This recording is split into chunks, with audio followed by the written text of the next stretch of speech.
क्रांतीवीर welcome करतो आपल्या study with क्रांतीवीर YouTube चॅनलवर. आज आपण 11 जानेवारीपर्यंत जे नॅशनल आणि इंटरनॅशनल घडामोडी घडल्या त्यातील काही महत्त्वाचे प्रश्न बघणार आहोत. चला तर सुरू करूया. प्रश्न पहिला आहे, कोणत्या देशाने नुकतेच हिम बिबट्याला त्याचे राष्ट्रीय चिन्ह म्हणून घोषित केले आहे? कोणत्या देशाने नुकतेच हिम बिबट्याला राष्ट्रीय चिन्ह म्हणून घोषित केले आहे? तर हे केले आहे ऑप्शन सी, किर्गिस्तानने हिम बिबट्याला राष्ट्रीय चिन्ह म्हणून घोषित केले आहे. हा आहे हिम बिबट्या. नुकतेच स्नो बिबट्याला किर्गिस्तानचे राष्ट्रीय चिन्ह म्हणून घोषित करण्यात आले. हिम बिबट्या हा IUCN म्हणजेच इंटरनॅशनल युनियन फॉर कन्झर्वेशन नेशनच्या रेड झोनमध्ये येते. हे दुर्मिळ प्रजातीमध्ये हिम बिबट्या हा 9,800 ते 17,000 फूट उंचीवर पर्वतीय भागात आढळतो, म्हणून याला पर्वताचे भूत असेही म्हटले जाते. हिम बिबट्या जवळपास 12 देशामध्ये आढळतो. भारतामध्ये लडाख या केंद्रशासित प्रदेश आणि हिमाचल प्रदेशचा हा राज्य प्राणी म्हणून सुद्धा ओळखला जातो. किर्गिस्तान हा सेंट्रल एशियन देश जे आहेत त्यामधला एक देश आहे. त्याची राजधानी आहे बिश्केक. राष्ट्रपती होणार सादिर जापरोव आणि चलन आहे किर्गिस्तानी सोम. सेंट्रल एशियाई देशमध्ये कोणकोणते देश आहेत? तर एक Kazakhstan, Uzbekistan, Turkmenistan, Afghanistan, Tajikistan आणि किर्गिस्तान. असे 6 देश येतात त्याच्यामध्ये. Kazakhstan, Uzbekistan, Turkmenistan, Afghanistan, Tajikistan आणि किर्गिस्तान. पाकिस्तानला सोडून बाकी जे ज्याही देशाला शेवटी स्थान हे लागते ते सर्व देश हे सेंट्रल एशिया देशमध्ये येतात. ऑप्शनमध्ये काही देशांचा उल्लेख आला आहे, त्याच्याबद्दल माहिती पाहू. तर म्यानमार सध्या चर्चेत होता, जे भारताने त्यासोबत फ्री मूव्हमेंट रेजिम हे कॅन्सल केले आहे. म्हणजे आधी 16 किलोमीटरपर्यंत म्यानमारचे व्यक्ती भारतात येऊ शकत होते आणि भारतातले म्यानमारमध्ये जाऊ शकत होते. ते आता बंद करण्यात आले आहे. आणि म्यानमारमध्येच मोचा हा चक्रीवादळ आला होता, त्यामध्ये भारताने करुणा हे ऑपरेशन सुरू केले होते, त्यामध्ये मदत करण्यासाठी. पाकिस्तान कशासाठी चर्चेत होता? तर पाकिस्तानने फतेह 2 हा मिसाईल टेस्ट घेतली होती. आणि श्रीलंका कशामध्ये जी चर्चेमध्ये आहे? तर श्रीलंकामध्ये भारत आणि श्रीलंका यांच्या दरम्यान इंटरनॅशनल क्रूज सर्व्हिस चालू केली आहे भारताने.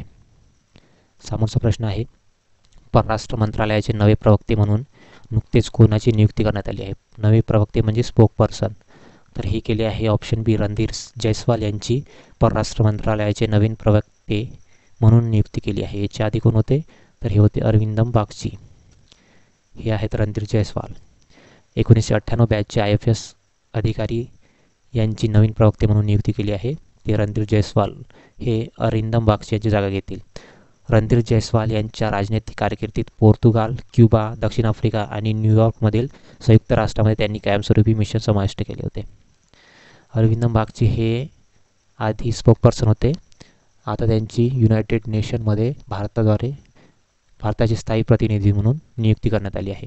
S जयशंकर हे भारताचे परराष्ट्रमंत्री आहे, फॉरेन मिनिस्टर. आणि राहुल रसगोत्रा हे ITBPचे महानिर्देशक म्हणून नियुक्ती केली आहे यांची आता. समोरचा प्रश्न आहे, आत्मनिर्भर भारत उत्सव 2024चे आयोजन कुठे केले जात आहे? तर हे केले जात आहे ऑप्शन सी, दिल्ली येथे. आत्मनिर्भर भारत उत्सव कुठे? तर भारत मंडपम येथे G20 आयोजित करण्यात आली होती तिथेच. केंद्रीय वाणिज्य मंत्री पियुष गोयल यांनी याचे उद्घाटन केले. ते केव्हा आयोजित करण्यात आले होते? तर 3 जानेवारी ते 10 जानेवारी यांच्या दरम्यान आयोजित करण्यात आले होते. आत्मनिर्भर भारत उत्सव 2024 हा भारतातील आर्थिक ताकद आणि सांस्कृतिक समृद्धीचा प्रदर्शित करण्यासाठी डिझाईन केलेला एक उत्साही कार्यक्रम आहे. ऑप्शनमध्ये काही शहरांचा उल्लेख आला आहे, तिथले पाहू.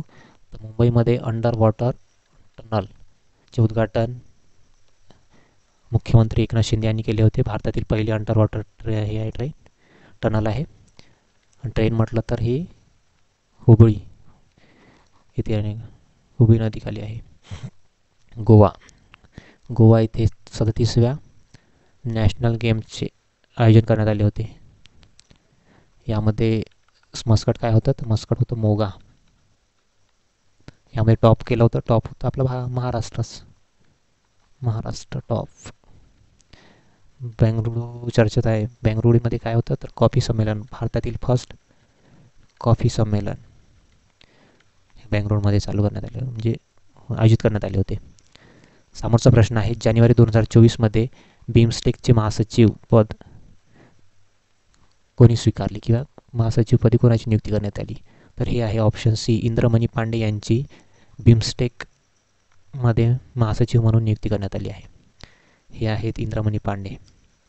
भारताचे वरिष्ठ मुत्सद्दी राजदूत इंद्रमणी पांडे यांनी ढाका येथे 4 जानेवारी 2024 रोजी बे ऑफ बेंगॉल, जे बिमस्टेकचे लॉंग फॉर्म आहे, बे of Bengal initiative for multi sectoral technical and economic cooperation चे सरचिटणीस म्हणून पद स्वीकारले आहे.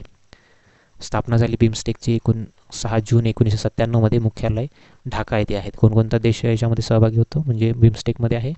तर एक आहे आपला भारत, 2 नेपाळ, 3 भूटान, 4 म्यानमार, 5 थायलंड आणि 6 श्रीलंका.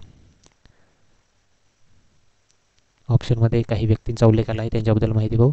अँटोनियो गुटेरस हे युनायटेड नेशनचे प्रमुख आहे. ग्रेग बार्कले हे ICC इंटरनॅशनल क्रिकेट काउन्सिलचे अध्यक्ष आहेत. आणि टी राजाकुमार हे FATF फायनान्शियल ॲक्शन टास्क फोर्सचे महानिर्देशक आहेत. समोरचा प्रश्न पाहू. कोणते शहर नुकतेच आंतरराष्ट्रीय वेटलँड सिटी म्हणून नामांकित झाले आहे? तर हे आहे उदयपूर, इंदोर, भोपाळ वरील सर्व, म्हणजे तिन्ही शहरांचा उल्लेख हा आंतरराष्ट्रीय वेटलँड सिटी म्हणून नामांकित करण्यात आले आहे. वेटलँड सिटी काय असते? तर इंदोर, भोपाळ आणि उदयपूर आंतरराष्ट्रीय पाणथळ शहरे म्हणून नामांकित या योजनेचे उद्दिष्ट शहरी आणि पेरीशहरी पाणथळ भूभागांचे संवर्धन आणि सुज्ञ वापर तसेच स्थानिक लोकांसाठी शाश्वत सामाजिक आर्थिक लाभ मिळवून देणे हे आहे. 2 फरवरीला वेटलँड दिवस साजरा केला जातो, जिथे इराणमध्ये जे रामसर हे आहे तिथे कन्व्हेन्शन झालं होतं, म्हणून याला रामसर हे म्हटलं जाते. ऑप्शनमध्ये काही शहरांचा उल्लेख आला आहे, त्यांच्याबद्दल आणखी काही माहिती पाहू. उदयपूर हे राजस्थानमधील एक शहर आहे. तर राजस्थानमधलं एक शहर आहे, त्याला राजस्थानमधलं काय म्हटलं जातं? फर्स्ट सिटी ऑफ लेक, राजस्थानमधली फर्स्ट सिटी ऑफ लेक. आणि इंदोर म्हटलं तर 2023चं जे प्रवासी भारतीय संमेलन झालं होतं हे कुठे झालं होतं? इंदोरमध्येच. आणि आज म्हणजे 9 तारखेला प्रवासी भारतीय दिवस साजरा करण्यात आला होता. तर हे जे आहे 2023चं संमेलन हे इंदोरमध्ये आयोजित करण्यात आलं होतं. भोपाळ कशासाठी प्रसिद्ध आहे? तर भारतातील पहिला कचरा क्लिनिक वेस्ट क्लिनिक चालू करणारं भोपाळ हे पहिलं शहर आहे. समोरचा प्रश्न आहे, जानेवारी 2024मध्ये 7वी भारत नेपाळ संयुक्त आयोगाची बैठक कोणत्या शहरात पार पडली, ज्यामध्ये परराष्ट्र मंत्री S जयशंकर यांनी सहभाग घेतला होता? तर ही पडली काठमांडूमध्ये आयोजित करण्यात आली होती. विदेश मंत्री S जयशंकर हे गेले होते नेपाळला, तिथेच ही आयोजित करण्यात आली होती. परराष्ट्र मंत्री S जयशंकर 2024मध्ये त्यांची पहिली विदेश यात्रा आहे, जी नेपाळ येथे करण्यात आली होती. त्यांच्या पहिल्या परदेश दौऱ्यावर नेपाळला पोहोचले होते. त्यांनी त्यांचे नेपाळी समकक्ष NP सौद यांच्यासोबत 7वी भारत नेपाळ संयुक्त आयोगाची बैठक घेतली. म्हणजे तिथले परराष्ट्रमंत्री कोण होते? NP Saud. या काळात दोन्ही देशांमध्ये 4 महत्त्वपूर्ण करारावर स्वाक्षऱ्या करण्यात आल्या.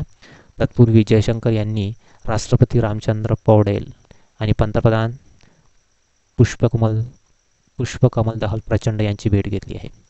नेपाळची राजधानी काठमांडू, अध्यक्ष रामचंद्र पौडेल, पंतप्रधान पुष्पकमल दहल प्रचंड, चलन नेपाळी रुपया. ऑप्शनमध्ये शहरांचा उल्लेख आला आहे, त्यांच्याबद्दल माहिती पाहू. G20ची आयोजन नवी दिल्लीमध्ये झाले होते. Group of 20. पॅरिस येथे समर 2024चे समर ऑलिम्पिक हे पॅरिसमध्येच आयोजित करण्यात येणार आहे. आणि न्यूयॉर्कमध्ये युनायटेड नेशन जनरल असेंब्लीची आयोजित करण्यात आली होती. समोरचा प्रश्न आहे, कोणत्या राज्यातील धंगेल साडी, गरज साडी आणि कोरियाल साडीला वेगळा GI टॅग मिळाला आहे? तर हा मिळाला आहे ऑप्शन ए, पश्चिम बंगालच्या हे साड्या आहेत यांना GI टॅग मिळाला आहे. GI टॅग कशा प्रकारे दिला जातो? तर GI टॅग हा भौगोलिक स्थान, म्हणजे याला कॉपीराईट दुसरे कोणतेही बनवू शकत नाहीत, दुसरे कोणतेही राज्य बनवू शकत नाही, म्हणून त्यांना हा GI टॅग दिला जातो. आणि तिथली GI टॅग दिल्याने तिथल्या त्या वस्तूची किंवा याची प्रसिद्धी होते आणि तिथले प्रोडक्टला वेगळेच महत्त्व प्राप्त होते. महाराष्ट्रामधील नऊ वस्तूंना भौगोलिक मानांकन मिळाले आहे. त्यापैकी तुळजापूरची कवडी ही आहे, कवडी तुळजापूरची, जालन्याची ज्वारी हा जालना, आणि कास्तीचा कोथिंबीर लातूर जिल्ह्यातील औसा तालुक्यातील कास्ती लातूर जिल्ह्यामध्ये येते. महाराष्ट्रामध्ये विविध GI टॅग मिळाले आहेत, तर ते कोणते आहे? सोलापुरी चादर व टावेल, नागपूरची संत्री, भिवापुरी मिरची, पुणेरी पगडी, कोल्हापूरचा हापूस आंबा, पैठणची साडी, महाबळेश्वरची स्ट्रॉबेरी, वारली चित्रकला, कोल्हापूरचा गूळ, सांगलीची हळद, लासलगावचा कांदा, बीडची सीताफळ, डहाणूचा चिकू इत्यादी प्रकारच्या वस्तूंना किंवा पदार्थांना GI टॅग मिळाला आहे महाराष्ट्रामध्ये. आणि अल्फान्सो आंबा याला सुद्धा मिळाला आहे. ऑप्शनमध्ये दिलेलं आहे ते महाराष्ट्राचं आपण पाहिलं. उत्तर प्रदेशमध्ये कोणकोणत्याला मिळाला? तर अमरोहा ढोलक, बनारसी लंगडा आम आणि बनारसी लंगडा पान याला सुद्धा मिळाला आहे. ओडिसात कंधमाल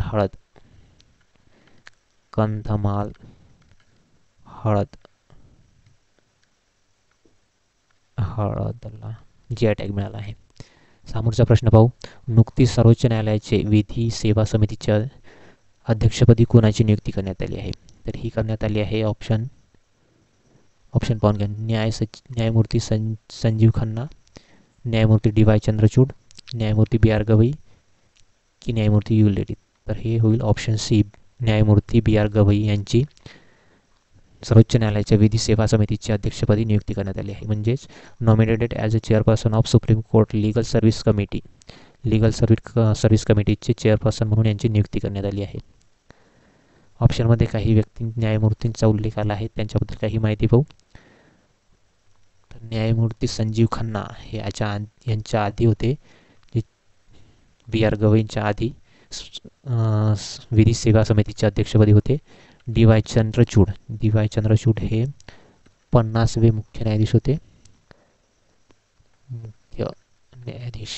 आणि यू ललित हे 49वे मुख्य न्यायाधीश होते.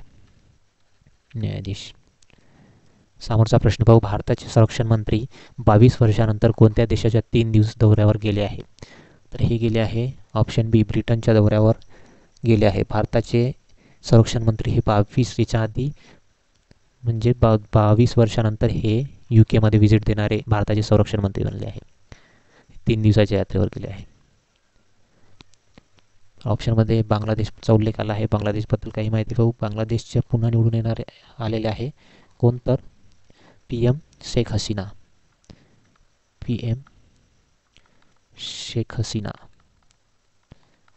ब्रिटनचे PM कोण आहे? तर ब्रिटनचे आहे ऋषी सुनक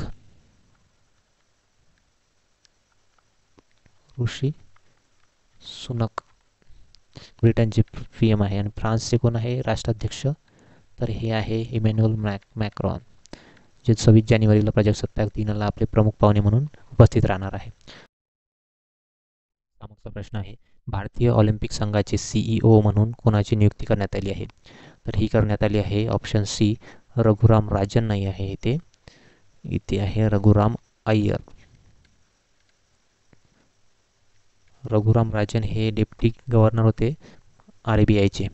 यांनी आत्ता पुस्तक लिहिले आहे. कोणाकोणी लिहिले आहे पुस्तक? आता चर्चेत होतं ना, आपण पाहिलं 2-3 दिवसाआधी, baking the mould reimagining India's economic future. कोणी लिहिलं? तर रघुराम राजन आणि रोहित लांबा यांनी लिहिलेलं होतं हे. ते आपण पाहिलं आहे 2-3 दिवसाआधीच.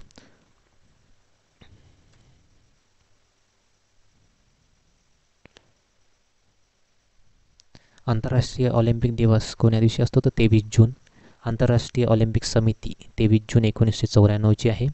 मुख्यालय लॉस एंड स्वित्झर्लंड येथे आहे. प्रमुख आहेत थॉमस पाक, 2024चे पॅरिस ऑलिम्पिक यामध्ये कोणकोणत्या गेम नवीन ॲड करण्यात आले? ब्रेकिंग, स्पोर्ट क्लाइम्बिंग, स्केटबोर्डिंग आणि सफरिंग हे गेम त्याच्यामध्ये ॲड करणार आहे. आणि 2028चे जे ऑलिम्पिक होणार आहे ते लॉस एंजल ऑलिम्पिक होणार आहे लॉस एंजलिसमध्ये. तर त्याच्यामध्ये कोणकोणते गेम ॲड करण्यात आले? क्रिकेट, स्क्वॅश, बेसबॉल किंवा सॉफ्टबॉल, फ्लॅग फुटबॉल आणि लॅक्रोस हे गेम त्याच्यामध्ये ॲड करण्यात आले आहे. भारतीय ऑलिम्पिक संघ, इंडियन ऑलिम्पिक असोसिएशनबद्दल काही माहिती पाहू. त्याची स्थापना झाली 1927मध्ये. भारत याच्यामध्ये मान्यता दिली आहे, 1924ला मान्यता दिली आणि 1927ला स्थापना झाली आहे. द्विपक्षीय संघ आहे एशियन ऑलिम्पिक परिषद. मुख्यालय आहे ऑलिम्पिक भवन नवी दिल्ली येथे. याचे अध्यक्ष आहे PT उषा. प्रधान सचिव राजीव मेहता. ऑप्शनमध्ये काही व्यक्तींचा उल्लेख आला आहे, त्यांच्याबद्दल माहिती पाहू. राहुल रसुगोत्रा हे कोण आहेत? तर